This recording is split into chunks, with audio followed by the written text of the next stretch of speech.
Hi guys, it's Nathan. This is a video explaining what growth hacking actually is. I'm just making this because there's like a massive even like ridiculous misunderstanding of what growth hacking actually is. And like, for example, I've just watched a video put up by someone giving an explanation of what growth hacking is, and it's got like 2,000 views on it. It was just put up like a few days ago, and he's giving a completely incorrect explanation of what growth hacking actually is, and no one's even picked up on it. So people with like authority are actually putting out completely false information and miseducating people on what growth hacking actually is, and I think that we need to like sort of put a stop to it. So yeah, I just wanted to actually explain like in as simple way as possible what growth hacking actually is. So every single there are 5 different sort of growth levers, so to speak. So I'm just going to go through the entire flow. So it starts with acquisition, activation, revenue, retention, and referrals. I'm based in SaaS, so these can actually go in a different order. It can go referrals then retention, but I tend to work on a retention referral basis, but it's completely up to you. This is known as AARRR framework or pirate metrics, and for the person who actually came up with the term growth hacking, Sean Ellis, he's got a book called Hacking Growth. You can go ahead and read it. It is literally just about this framework and explaining to people this framework and how various companies have implemented different hacks in like referral marketing and in all of these different areas. So the first thing to understand is that every customer is going to go through this journey, whether you're in like SaaS, e-commerce, whatever it is you're doing. So acquisition is really about like how you're acquiring your traffic. So it can be like Facebook ads, it could be email marketing, it can be social media marketing, like literally any sort of traffic acquisition strategy, SEO, even doing like TV advertising, offline advertising, and things like that. It's all going to come under your like acquisition stage. So acquisition is essentially how do you acquire traffic.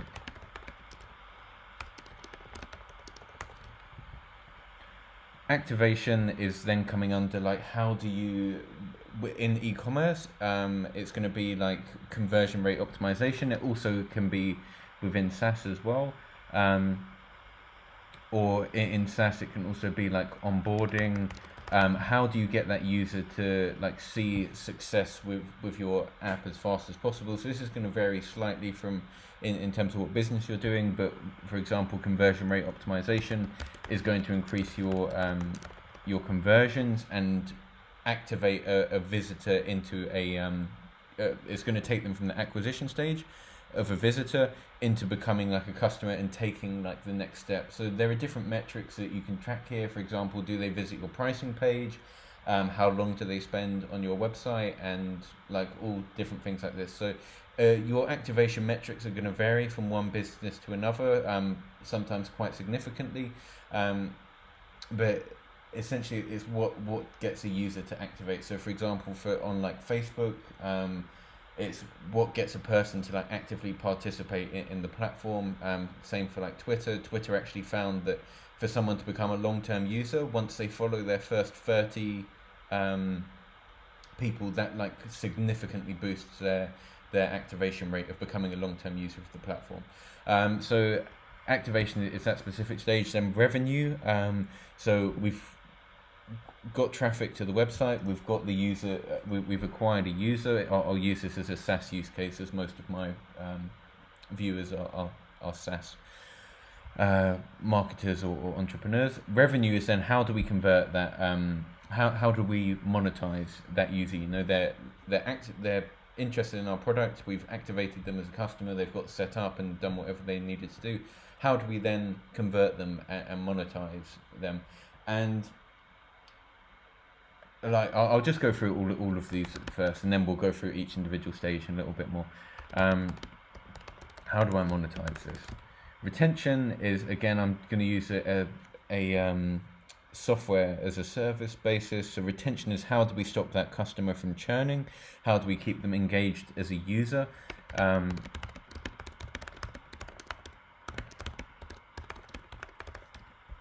then referrals is essentially, how do we get them to bring more people into our application? Like the easiest way to grow probably is like viral marketing. So essentially you want to have like a knock-on effect with every customer that you bring on. You want to get them to invite like at least one new customer. That's not going to happen every single time, but you want a ratio of like every customer you bring on board brings on like 1.2 customers, so they bring it on like an extra 20%, which basically means every 5 customers you have, they're actually going to refer a new person. And this is how you can just get like completely automated growth. If you have a really good referral based system in place where people naturally invite more users into your app, it means that you're going to have like a knock-on effect from your acquisition stage. So this is like an automatic growth method. So referrals, how do we get someone?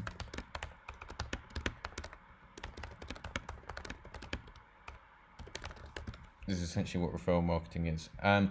So I'll just start off like very quickly.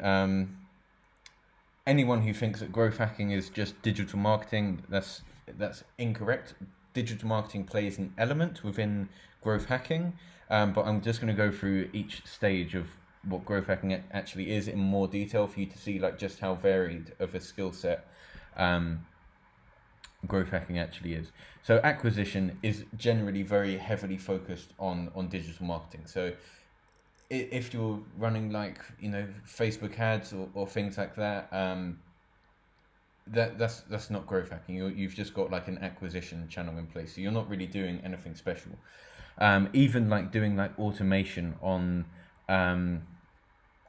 I'm just trying to think of the best way to structure this. Even doing like automation on LinkedIn technically isn't like, you're not doing growth hacking. You're just doing digital marketing, or automated marketing, which everyone else is doing. If you like started building out much more like an actual growth hack on top of your LinkedIn marketing, for example, I think I put out a video the other day about doing like personalized one-to-one website, like one-to-one website personalization. So anyone that I send a message to on LinkedIn, they're going to come over to our website and they're going to have a completely personalized experience. It's going to inject a screenshot of their website on our page and go through like our widget builder. It's going to have their first name. It's going to know their website. It's going to actually know their email already.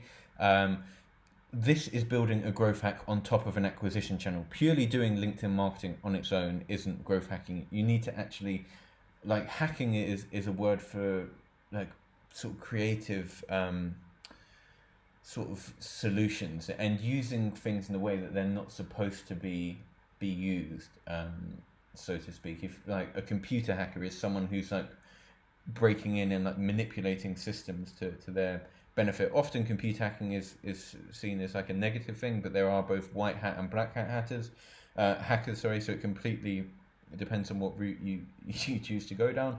But in this, like, we're manipulating LinkedIn by pulling data from their platform, we're extracting data from their platform to then deliver a one-to-one like personalized experience on our actual website that we're pushing people through to.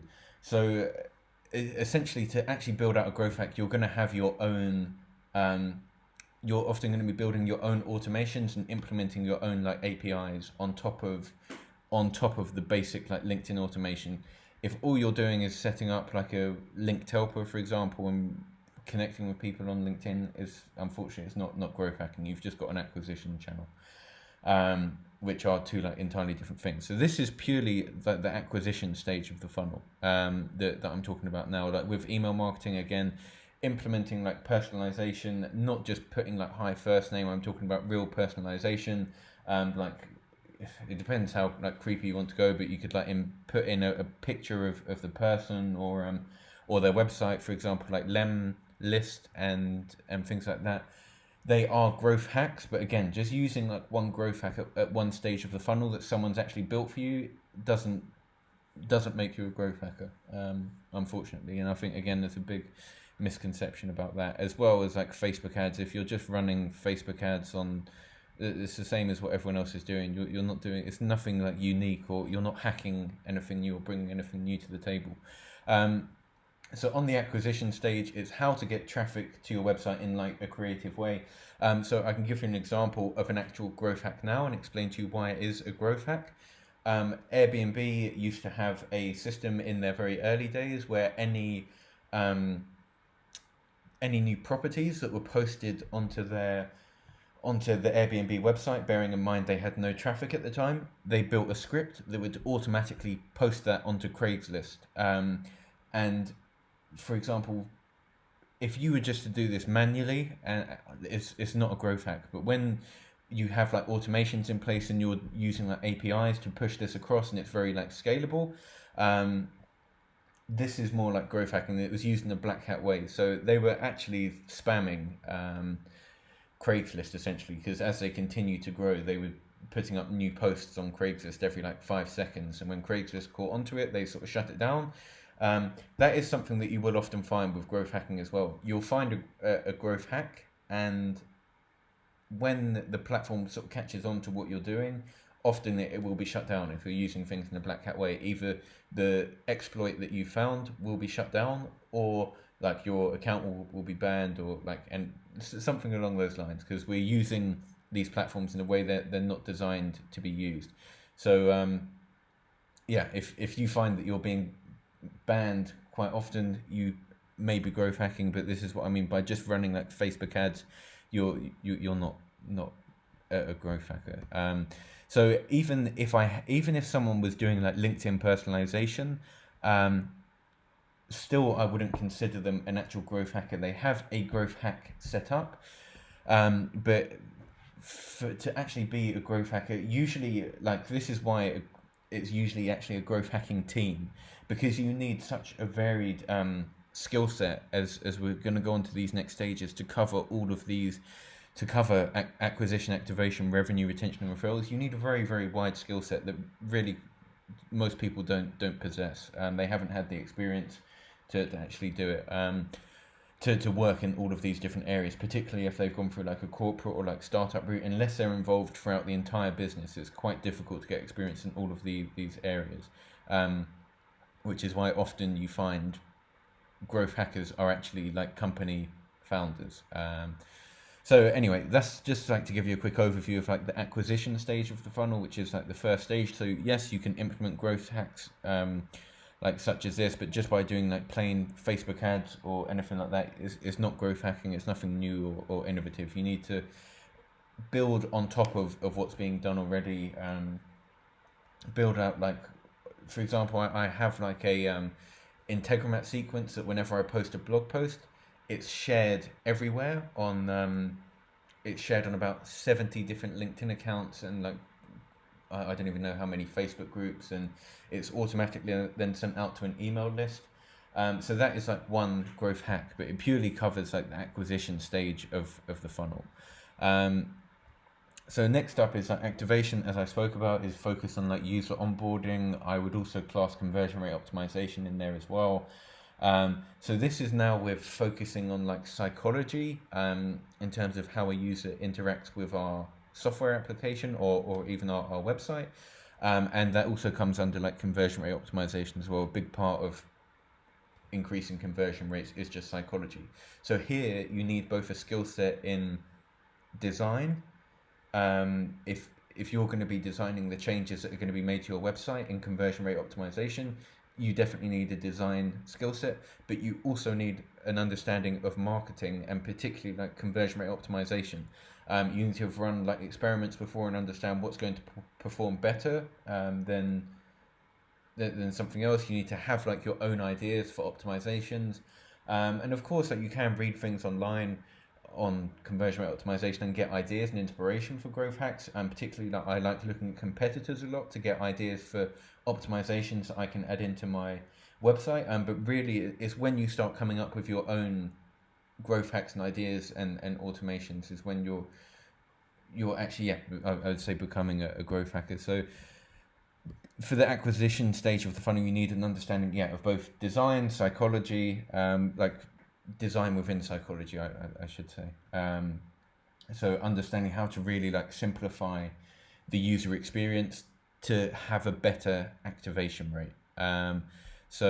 And then for conversion rate optimization, yeah, you need like a marketing background and ideally have experience running experiments. Also, design is going to be very handy, so you can actually come up with your own optimized landing pages or sign up pages, checkout pages, whatever it may be. Revenue. Now we're getting into like even more like interesting territory. So when you talk of like revenue, there are so many, like the question, how do I monetize this? Most people are just going to do something like, I don't know, even like A/B testing pricing. That's absolutely fine. You can definitely do that, but you want to come up with like really creative ways to like monetize what you're doing in terms of like upsells. With Notifier, I actually have a ton of ways to monetize it aside from just subscriptions. Which I think most people just completely overlook. I don't engage in all of these, but just to give you like a few examples, we like collect huge amounts of data from every website that we're installed on. Like we have like email address just coming through left, right, and center, and we could very easily like cookie these users, and we would be able to identify them, and then the data can be passed on to advertising platforms that would sell like account-based marketing solutions. If anyone's familiar with like Clearbit Reveal, that tells you by the IP address, it will give you the email address of who's looking at your website, even if they're anonymous to you. This is another way that Notifier can monetize its data. We could build like our own ads network, and just essentially monetizing the data that we collect. So on top of just having like subscriptions and having upsells and things like that, there's just a ton of ways for us to actually like monetize on users. There's a really good book actually that a friend recommended to me. I've actually forgotten the name now, but I'll remember it and put it down in the description below. And it's I think it's 48 different ways to monetize, like 48 different like revenue generating strategies. So it's a really interesting like creative look on things. So yeah, like, you know, you can really be creative about how you monetize your users and how you how on having multiple different revenue strategies rather than just focusing on one of like selling a product, having subscriptions. Yes, that's absolutely fine, but you can come up with really creative upsells, and even ways that people don't see that you're monetizing your product behind the scenes. Moving on to like retention, I should even say for onboarding, actually, other skills that are needed are going to be like copywriting for email sequences, and having an understanding of like email automation to build out your own like email sequences. Retention, you're also going to need the same skill set, email sequences, copywriting, even onboarding flows to actually, in fact, that's going to come under the top section, but how do you retain a user? And then there's growth hacks that I've actually built for this within Notifier already, because most people just don't have an understanding of this, to be completely honest. So again, going off the subscriptions model, you can have like subscription offboarding flows. So if someone attempts to cancel their subscription, you can ask them why they're attempting to cancel, get some feedback from them, and then make a counter offer. Like, we've actually built a widget for them. This is one of my favorite ways to retain customers, just because it's automated and it's very effective. If someone's telling you the reason they're looking to cancel, and then about 2 pages later you're making an offer directly addressing their concerns, it is just a really easy way to retain your customers. So that is a little growth hack that you can implement in the retention stage of your funnel. For like e-commerce stores, it's going to be different because you're not trying to retain subscribers, but you would want to build out like email sequences to build, to bring your best customers back and generate repeat business out of them. It's like 8 or 9 times easier to convert an existing customer than it is to acquire a new one. So anyone who isn't focusing on retention is missing out on a huge opportunity. Then for subscription businesses, we can also go into like customer resurrection. So anyone who's actually cancelled their subscription, building out like automated flows. I have one across LinkedIn and across email that works simultaneously, offering a discount code to anyone who cancels. And so if we don't save them in the offboarding flow, then they're automatically enrolled into the sequence, and we continue to reach out to them. We let them know about any new features and updates that we've released, particularly if they give a reason that they cancelled. We can actually use this data. If they said there's lack of features, we can segment them and put them into a different resurrection flow. So resurrection is bringing back previous customers. Sorry, 1 second. I've lost my mind mode. There we go.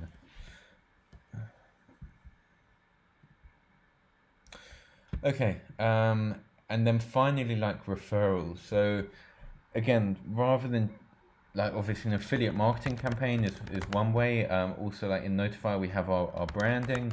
You could also do like if you're doing e-commerce, deliver a I'm not even sure what it's called, like a business card, even saying like take a picture with your thing, tag us in the picture, like getting people to take pictures and put them on Instagram. If I was doing e-commerce, that's definitely a little growth hack that I would have. It's just free publicity, and just say we'll give you like 10% off your next order if you do this, like just something along those lines. Like take a picture in whatever you've ordered. If it's a t-shirt, for example, put it on Instagram, tag us, and we'll give you a 10% discount code.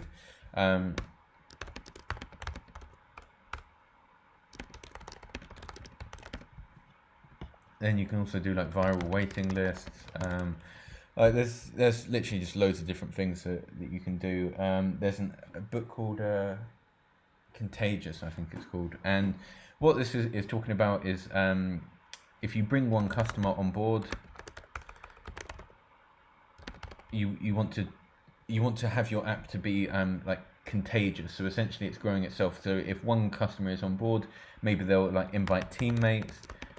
You could have like unlock a specific feature if you share on social media. Just trying to prompt people to bring more people on board, and then you need to work out the ratio of out of how many customers you have, how many bring a new customer on board. So essentially, if you have like 10 customers, and out of those 10, on average, one new customer is brought on. Obviously, you want like a wider scale for working out these ratios. This is just a quick example. It means like, so for every 1,000 customers you bring on, technically you should get 100 more customers just through the referrals that you're getting, and it's just going to have like a knock-on effect. And you will actually get to a point, if you optimize this metric enough, that your business actually grows itself. For example, like something like Slack, the reason it's gone so viral is because it's a team-based application, right? So it's not like one person is just using it on their own.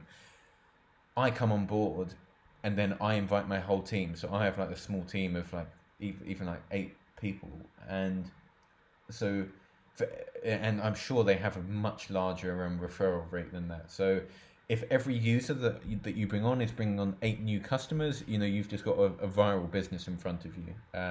So like optimizing these metrics, like even trying to turn your business, like trying to pivot somehow into like a team-based tool in software as a service, depending on what you're doing. It shouldn't be too hard to do that, and you could come up with some creative way of doing it. So that's like something that I'm actually going to start pushing a little bit more in Notify, promoting people to invite their team, because then there's just more likelihood that if more people are using your application, there's more chance of them sharing it, telling their friends about this tool that they're using, so on and so forth, and it's just going to bring more people into your application. So this is just like, I've tried to keep this really short. I could in fact, I am actually quite happy to do this. If anyone's willing to watch it, is just sit here for like a few hours and just really go out into all of the different areas that you're able to cover. But this is just like a really simple example of like acquisition and how it works. So just to make it even more simple, like your acquisition rate is going to be like 100%, because 100% of people are going to come into onto your website. That's where you should start tracking them really. Your activation rate is, let's say, like, I don't know, 5% or okay, 20%, 10% even. Then revenue, how many of those do you actually generate revenue from based off the initial metric? Let's say like 5%. Retention, you're going to want to track different things for, like, it's going to be how many months do you retain a customer for in the SaaS business, and then you want to say like how many customers bring in a referral.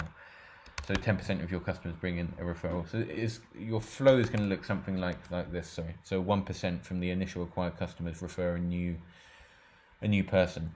So I hope that's made sense. And to go back to the initial point of what a growth hacker actually is, a growth hacker is someone who is comfortable in any stage of this funnel. They haven't just released one growth hack within acquisition and they're calling themselves a growth hacker. They're comfortable with acquisition, activation, revenue retention, and referrals. They have experience optimizing metrics in any of these areas. And it requires a really diverse skill set, which really most people don't just don't possess, unfortunately.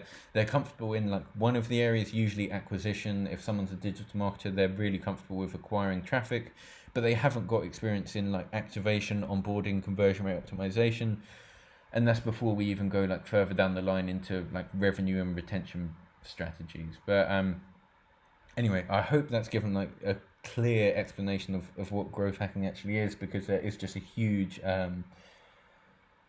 misconception about what growth hacking is, and it really like annoyed me to see that this guy had put out this video and really wasn't explaining anything about growth hacking.